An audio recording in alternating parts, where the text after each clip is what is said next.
Designs. ನಾನಿವತ್ತು ನಿಮ್ಮ ಮುಂದೆ ಸ್ಟಾಕ್ ಕ್ಲಿಯರೆನ್ಸ್ಗೋಸ್ಕರ ಬಂದಿದ್ದೀನಿ. ಸ್ಟಾಕ್ ಕ್ಲಿಯರೆನ್ಸ್ ಸೇಲ್ ಅಂದರೆ ನಮ್ಮ ಹತ್ರ ಆಲ್ರೆಡಿ ನಾವು ಬಲ್ಕಲ್ಲಿ ಪರ್ಚೇಸ್ ಮಾಡಿದ್ವಿ, ಬಟ್ ಅದೆಲ್ಲ ನೋ ಸ್ಟಾಕ್ ಆಗಿ ಒಂದೊಂದು ಪೀಸ್ ಸಿಂಗಲ್ ಪೀಸ್ ಯಾವುದೆಲ್ಲ ಉಳಿದಿರುತ್ತೆ ಅದನ್ನು ಕ್ಲಿಯರೆನ್ಸಲ್ಲಿ ಹಾಫ್ ರೇಟ್ಗೆ ಸೇಲ್ ಮಾಡ್ತಾ ಇದ್ದೀವಿ. ಅದಕ್ಕೋಸ್ಕರ ನಿಮ್ಮ ಮುಂದೆ ಬಂದಿದ್ದೀನಿ. ನಿಮ್ಗೆ ಯಾವುದಾದ್ರೂ ಇವಾಗ ನಾನು ಒಂದೊಂದೇ ಸಾರಿ ತೋರಿಸ್ತೀನಿ. ನಿಮ್ಗೆ ಯಾವುದಾದ್ರೂ ಸಾರಿ ಇಷ್ಟ ಆದರೆ ಸ್ಕ್ರೀನ್ಶಾಟ್ನ ನಾನು ವಾಟ್ಸಪ್ ನಂಬರ್ಗೆ ಸೆಂಡ್ ಮಾಡಿದ್ರೆ ನಿಮ್ಮ ಆರ್ಡರ್ನ ನೀವು ಪ್ಲೇಸ್ ಮಾಡ್ಕೋಬೋದು. ಇದು ಡೋಲೋ ಸಿಲ್ಕ್ನಲ್ಲಿ ನೀವು ನೋಡ್ತಿರ್ಬೋದು ಬ್ರೌನ್ ಕಲರ್ಗೆ ಯೆಲ್ಲೋ ಕಲರ್ ಬಾರ್ಡರ್ ಬಂದಿದೆ, ಜರಿ ಬಾರ್ಡರ್ ಬಂದಿದೆ. ತುಂಬಾ ಚೆನ್ನಾಗಿದೆ ಇದು ಫ್ಯಾಬ್ರಿಕ್, ಪ್ರಿಂಟ್ ಆಗಿರೋ ಕಲರು.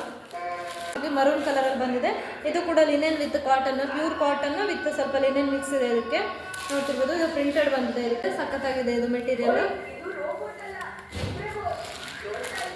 ಚೆಕ್ಸ್ ಅಥವಾ ಬ್ಲಾಕ್ ಪ್ಯಾಟರ್ನಲ್ಲಿ ಬಂದಿದೆ. ಬ್ಲಾಕ್ ಪ್ಯಾಟರ್ನಲ್ಲಿ ಇದು ಗ್ರೀನ್ ಕಲರ್ಗೆ ಬ್ಲೂ ಕಲರ್ ಬಂದಿದೆ. ಇದು ಬ್ಲೌಸ್ ಕೂಡ ಪ್ರಿಂಟೆಡ್ ಆಗಿರುತ್ತೆ. ಬ್ಲೂ ಕಲರ್ನಲ್ಲಿ ಪ್ರಿಂಟೆಡ್ ಬ್ಲೌಸ್ ಬಂದಿದೆ. ಕಲರ್ಗೆ ಫ್ಲವರ್ ಪ್ರಿಂಟೆಡ್ ಬಂದಿದೆ ವಿತ್ ಬೇಬಿ ಪಿಂಕ್ ಕಲರಲ್ಲಿ ಬಾರ್ಡರ್ ಬಂದಿದೆ, ಜರಿ ಬಾರ್ಡರ್ ಬಂದಿದೆ. ಇದು ಡೋಲೋ ಸಿಲ್ಕ್ ಫ್ಯಾಬ್ರಿಕ್ ಆ್ಯಂಡ್ ಇದು ಕಾಟನ್, ಪ್ಯೂರ್ ಕಾಟನಲ್ಲಿ ಬಂದಿದೆ.